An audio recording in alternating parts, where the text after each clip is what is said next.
وہ ایک بچہ آیا نا اپنی ماں کے لیے لباس لینے کے لیے، اور پہلے وہ گیا اپنے چچا کے پاس، اس کی ماں بیوہ تھی اور اس کا لباس پھٹ گیا تھا، اور وہ اپنے چچا کے پاس گیا تو اس نے دتکار دیا۔ ماں نے اس کو روکا تھا بیٹا نہ جانا، لیکن اس نے کہا کہ تیرے بدن کے اوپر جو لباس ہے وہ بھی پھٹ گیا اور جگہ جگہ سے جسم جھلک رہا ہے، تو میں اپنے چچا سے آپ کے لیے لباس لے کے آتا ہوں۔ پھر جو رویہ اس نے اختیار کیا تو واپس روتا ہوا آ رہا تھا، تو کسی نے راستے نے پوچھا کہ کیا ماجرا ہوا؟ اس نے کہا چچا کے پاس گیا تھا ماں کے لیے لباس لینے، اس نے دلا کے بھیج دیا۔ اللہ اکبر۔ تو اس نے کہا کہ جا سینے حرم میں محمد نام کا ایک شخص بیٹھا ہوا ہے، اگر تو اپنا دکھڑا اس کے سامنے پیش کرے تو وہ امید ہے تمہیں رد نہیں کریں گے، لیکن سن لے ان کا دین کوئی اور ہے۔ اللہ اکبر۔ اپنے ماں کے پاس آیا تو ماں کو کہا کہ چچا نے رلا کے بھیج دیا، لیکن آپ کی حالت مجھ سے دیکھی نہیں جا رہی۔ بچہ ابھی شعور کی منزلوں میں قدم رکھ رہا تھا، پہلے بہت چھوٹا تھا، اب اس کے اندر ایک جذبات تھے بچے کے اندر۔ تو ماں نے کہا کہ بیٹا نہیں، ان کے پاس نہیں جانا، سنا ہے کہ جو ان سے ملے دین دھرم چھین لیتے ہیں اس کا۔ اللہ اکبر۔ تو حضور علیہ الصلوۃ والسلام کے پاس جانے سے ماں روکنے لگی، لیکن بچے نے کہا کہ امی میں پکا رہوں گا، بتوں کا وفادار رہوں گا، تم اس ٹینشن کو، اس پریشانی کو چھوڑ دو۔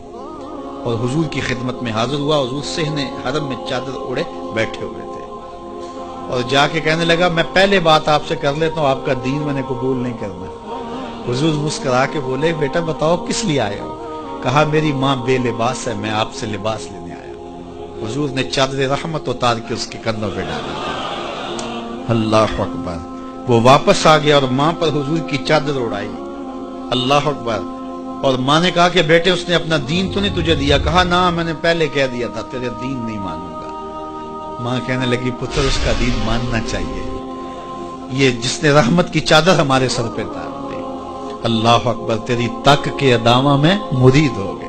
اس بوڑھی عورت کا قصہ بھی آپ نہیں بھول سکتے، جو گھر کا سامان باندھ کے اپنے دروازے پہ بیٹھی ہوئی تھی، اور اس نے سنا تھا مکے میں ایک جادوگر آیا ہے جسے ملتا ہے اس کا دین چھین لیتا ہے، کہیں ایسا نہ ہو کہ کہیں اس سے ملاقات ہو جائے اور وہ دین ہی میرا چھین لے، مجھے شہر چھوڑ دینا چاہیے۔ گھر کے تھڑے کے اوپر سامان باندھ کے بیٹھی ہے۔ حضور بھی گزرے، اس نے دیکھا تو کہا بھتیجے یہ سامان میرے سر پہ رکھ دے۔ حضور نے سامان اٹھایا، دیکھا تو بوجھل تھا، وزنی تھا، اور بڑھیا کو دیکھا تو کمزور تھی۔ وہ کہا کہ بڑھیا اگر چاہو تو جہاں چاہتی ہو میں خود نہ چھوڑا۔ اس نے کہا اس سے بڑی مہربانی کیا ہوگی؟ حضور نے سامان اٹھایا ہوا ہے اور بڑھیا سے باتیں بھی کرتے جا رہے ہیں۔ تو بڑھیا کو کہا کیوں جا رہی ہے؟ اس نے کہا کہ سنا ہے یہاں ایک جادوگر ہے جو لوگوں کا دھرم لوٹ لیتا ہے، لوگوں کا دین لوٹ لیتا ہے۔ میں نے ساری زندگی بتوں سے وفا کی، میرے آباء و اجداد نے بتوں سے وفا کی ہے، میں چاہتی ہوں دین اجداد ہاتھ سے چھوٹ نہ جائے، آخر اس شہر میں رہتی ہوں کہیں مل نہ جائے۔ خیر حضور نے کچھ نہیں کہا، اس کا سامان نہیں پھینک دیا کہ ٹھیک ہے تم پھر جاؤ۔ سامان اس کا اٹھایا اور جہاں تک اس نے جانا تھا سامان پہنچایا، سامان سپرد کر کے واپس پلٹنے لگے۔ تو اس نے کہا بچے اپنا نام تو بتا دے، لوگ کہیں گے کہ مکہ چھوڑ آئی ہو تو بتاؤں گی ایک جادوگر کے دکھ سے چھوڑ آئی، تو وہ کتنا برا بھلا کہیں گے شہر مکہ کو کہ جس مکہ سے لوگ نقل مکانی کرنے پہ مجبور ہو گئے۔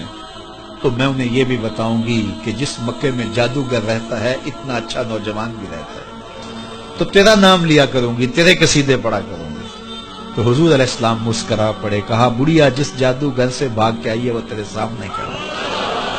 اس نے کہا سچ سے آپ ہی محمد ہیں؟ حضور نے فرمایا نام میرا یہی ہے۔ تو اس نے کہا پھر آپ کا جادو میرے پہ چل گیا ہے۔ اللہ اکبر۔ تیری تک کے ادامہ میں مرید ہو گئے، لوگوں کی خدمت کریں، بوڑھوں کے کام آئیں، دکھیوں کے کام آئیں، مصیبت زدہ کے کام آئیں۔ حضور یتیم ہو کے یتیم پرور تھے، لاچاروں کی مدد کرتے، لوگوں کے گھروں میں پانی بھر کے دے دیتے، اور دکھیوں کے کام آ جاتے اور مصیبت زدوں کے کام آ جاتے۔ تو حضور سے پیار کرنے والوں، امت میں آپس میں حسد نہ پھیلاؤ، بغض نہ کرو، نفرتوں کے پہاڑ کھڑے نہ کرو، ایک دوسرے سے پیار کرو، جڑو، امت وحدہ بنے، اور اپنے ماحول کو، اپنی معاشرت کو ایک خوبصورت معاشرت کا رنگ دو، اور اپنی زندگی کو حضور کے نام کر دو۔